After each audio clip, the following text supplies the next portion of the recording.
and they win the NFC South.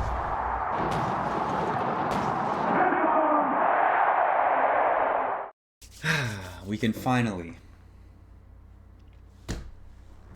The mocks, the projections, he's going to go there, he's going to go there. Watch out, they might take him before we get to him. It's all over. It's all over. The Bucs 2025 draft class is complete, put together, ready to get down to Tampa and go to work, get this team to that next level. What's good, everybody? Let's talk some Tampa sports. So in this video, we're going to be going player by player, kind of given what they did in college, what they can bring to the Bucs, where they'll currently fit in on this team, and what to expect. So up first, he already got his own entire video, but for those who obviously did not watch that video, Ibuka, the Bucs' first round draft pick in the 2025 draft, wide receiver. Now, there was a lot of talks about wide receiver being an option in the first round, but I think everyone consensusly agreed that the defensive side of the ball needed a lot more help than the offense, which obviously, looking by the numbers, that is factually true. Whether it be edge, cornerback, safety, linebacker. The Bucs said they were not going to reach on a player just because they need that position more. And they were going to take best available, and in their eyes, best available right there was Ibuka. Fantastic player. Fantastic person. If you guys have not watched his press conference, I highly recommend you go and watch this guy's press conference, because super smart, super intelligent, super driven, and just what he will be able to do when he gets to Tampa, he will seamlessly, just character-wise, fit right in with Mike and Chris. He's built from that same foundation, cut from that same cloth. He's mentally, character-wise, he's that there. And talent-wise, I don't think there's much to question at all. Everyone knew he was a fantastic receiver. Most receiving yards ever in Ohio State history. And I put the emphasis on Ohio State because we know how many good receivers has come out of that school. Ibuka, number one. So since he already got his own video, I'm not going to spend too much time on him, but just remember, guys, they were going best available. I know there were a lot of fans upset that they did not go, either edge or linebacker. Like, all of those names were still on the board that we were looking at. Ezraku, Will Johnson, Jihad Campbell. But you look at where those guys went. Jihad Campbell went 31. Ezraku went 44. Will Johnson went 47. Clearly, if they took those guys at 19, they would have been reaching by a lot. Maybe not on Jihad because he only went like 11, 12 picks later, but Ezraku and Will Johnson, they middle of the second round is where they went. So Bucs went best available. They took best available. They're thrilled with it. I'm thrilled with it. Let's go. Then on day two, they attack that secondary heavily. Benjamin Morrison is who they go with their second round pick. I mean, he's that Todd Bowles type of corner, 6 foot, 190. He's just 21 years old, still very young, smart, smooth, good in man coverage, good in zone, and I don't think there's much to deny about the talent. The question about him, the reason why he went in the second round, is dealing with a hip injury. I believe in high school he had hip surgery, and then last year he had hip surgery, both sides of the hip. So, as a corner, your hips need to be fluid with how quick twitch they need to be, how they need to flip from side to side as the receiver breaks in and out of certain routes. It's very important to make sure you have good hips. And that's really the only reason he fell. Outside of that, I think consensusly, talent-wise, he is a top 35, 40 prospect. So the ceiling is there. There's a very high ceiling on Benjamin Morrison if he can get healthy. That's really the only question there. I'd say the best thing about him that obviously stands out to me and should stand out to Bucs fans is that this guy has hands. Yes, we have a DB, a corner that can catch the ball now. Very well, by the way. Like, he has hands. And that was something that the Bucs made clear, especially Todd Bowles on the defensive side of the ball.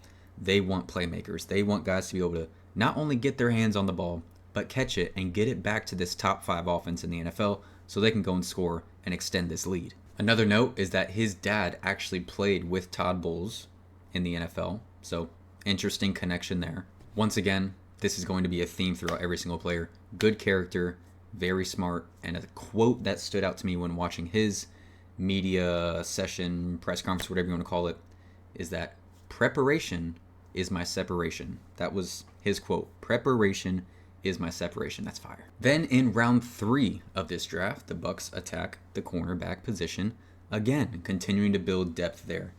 With that 3rd round pick, they take Jacob Parrish out of Kansas State.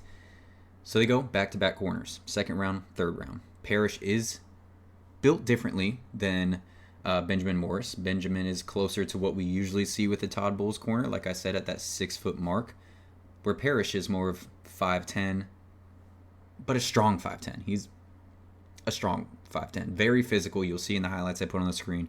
Former wrestler, you can tell by the way he tackles, and just completely willing to get his head in there, get in the run game, do what he needs to do from what I project to be a nickel position.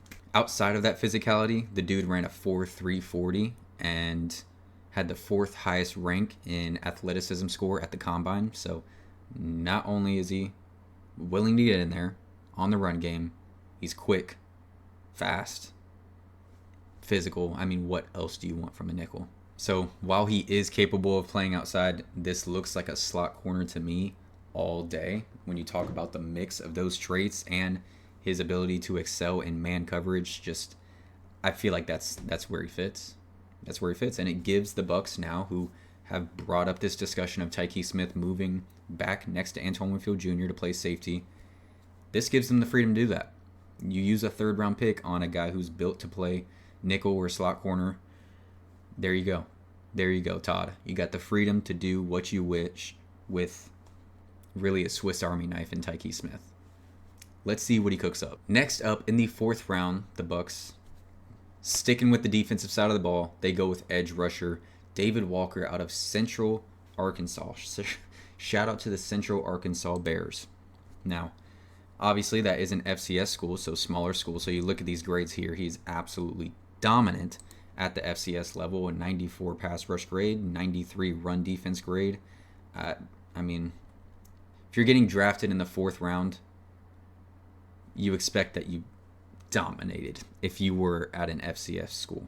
So sacks last year, 12. The year before that, 9. The year before that, 16.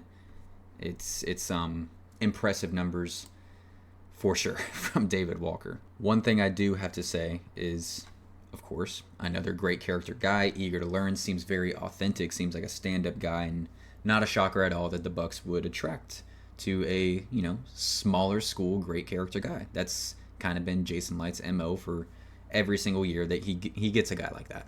He could have entered the draft last year and go through that full process, but he wanted to not only return to college, but also choose not to transfer from Central Arkansas, where he could have ended up at plenty of Power 5 schools or Power 4 schools, and play with his brother, who was an incoming freshman. So if that tells you anything about his character, family-oriented, and just sticking with his guys at Central Arkansas when you could have entered the draft or gone to any pretty much Power 4 school.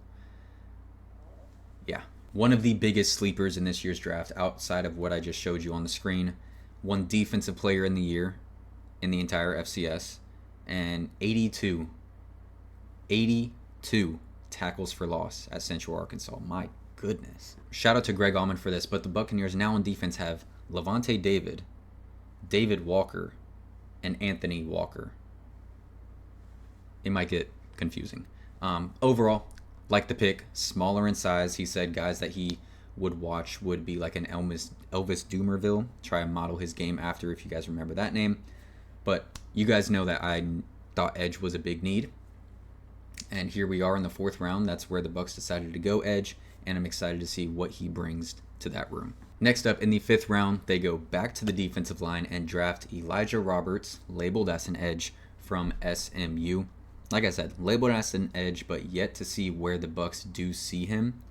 He said himself he actually didn't talk with the Bucs much during this entire process, so even he doesn't know, and he's excited to see what the Bucs decide to do with his skills.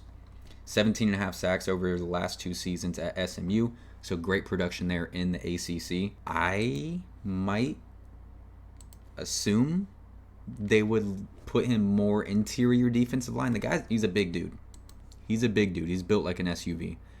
6'4", 295. Roberts is a strong, well-built defensive lineman with a lot of experience at different alignments. He likely lacks the length, twitch, and bend to be a full-time edge player, but his size and versatility could play well as a 3-4 defensive end who could move along the gaps, which is, like I said, I predict him to be more inside, not edge, where a Yaya or a Hassan Reddick would be. So his last 2 years at SMU were phenomenal. A 91 grade, both 2023 and 2024. 8 sacks last year, 13 the year before that. 45 hurries last year, 47 the year before that. Those are great numbers there. And just, let's see if okay, cool. So outside the tackle is where he spent most of his time. Like I said, and what it just said before, I can see him as a 3-4 defensive end, which is what a Kalijah Kancey or a Logan Hall would be playing. That's where I see him more fitting on this Bucs team. And hey, I know this is going to be a shocker to you guys, but another high character guy, making it clear he's willing to do whatever the Bucs ask him to do, since, like I said, he didn't really talk to the Bucs very much in the entire draft process. He started his media availability just being like, thank you guys so much. I'm so grateful. You just made a little kid's dream come true. I'm just like, bro, big dog. You're talking to Pure Report and Tampa Bay Times right now. Jason Light is not on this call, but it just shows you the type of guy he is. Like, he's so thankful, he's so grateful, and once again, shows the type of guys that Jason Light likes to go after. And last but not least, with the 7th round pick, the Bucs go receiver again. The Bucs drafted 2 receivers in this year's draft. Interesting. Clearly did not like what they saw during those 4 weeks that Mike and Chris were out. Clearly they did not like it. I don't blame them. But I will say this might be the most excited I've ever been about a 7th round pick. Usually a 7th round pick is like, okay, so this guy, you know, he did pretty well in college. It's trying to see where he'll fit into the Bucs, but this, yeah, we're going to have fun with this guy. He's best friends with Bucky Irving, and they're built very similarly. They both went to Oregon, obviously. Both of them smaller guys that don't play like it. Both guys not the fastest in terms of like straight line speed, but quick as hell. Both guys are just on a different level of being able to break tackles and make guys miss. Only difference is that they play 2 different positions. Bucky obviously at running back, Tez a receiver. If this doesn't get you excited about a 7th round pick, I don't know what will. A reporter asked him, you led college football in yards after catch over the last 2 seasons. What helped you do that? And this guy's response was, I watch Bucky Irving highlights before every game. Sold. The confidence is there for sure, and he's got some dog in him. When asked about playing punt return, he's like, oh yeah, when I get down to Tampa, that punt return job is mine. I'm just like, oh, okay. He said he's the best separator out of all the receivers in the draft, and also just threw out there, hey Tampa, you guys are going to get a Super Bowl out of me. All right. You got it. I'll be there on Sundays witnessing. This story has also been out for a while now. He is brothers with Bo Nix. I think during his teenage years, Bo Nix's family ended up taking him in, and kind of just, boom, family right there. And that's a really cool story there. So the whole Bucky Irving thing, and it's how can you not be excited about Tez Johnson as the Bucs' 7th round pick? Go watch that. If I'm going to pick 2 guys from these 6 where you guys need to go watch the press conference, if you have not already, is Ibuka. The guy's, the character, the brains are just on another level. And Tez Johnson. He's a dog. So many good stories. And the confidence, it's the energy, chip on the shoulder. It's palpable. So those 2 guys, go watch them. There we go. I love the class. If I'm going to come up with any sort of, because I don't want to sit here and say everything is perfect, sunshine and rainbows, the one thing I will say, linebacker, I thought we would get a linebacker at some point in this draft. They ended up getting 2 receivers, before a linebacker when, in my opinion, I do think linebacker was a bigger need than receiver. But here we are. Clearly, the Bucs have confidence in, one, obviously Levante David will remain consistent at the level of play he's been at. Two, Servase Dennis is on track with his injury and his shoulder surgery to be back and ready to go. And three, they're really confident in Anthony Walker Jr., the linebacker they picked up from the Dolphins in free agency. So we'll see how that plays out, but overall, really love the class. A bunch of good dudes and guys that are willing to learn, get in there, and just ball out. Ball out for our Bucs. So you can't be more happier than that. In Jason Light we trust. Thank you guys so much for watching. Please leave your comments down below, your thoughts on this draft class. Like and subscribe if you haven't already. Go Bucs, and y'all have a blessed one.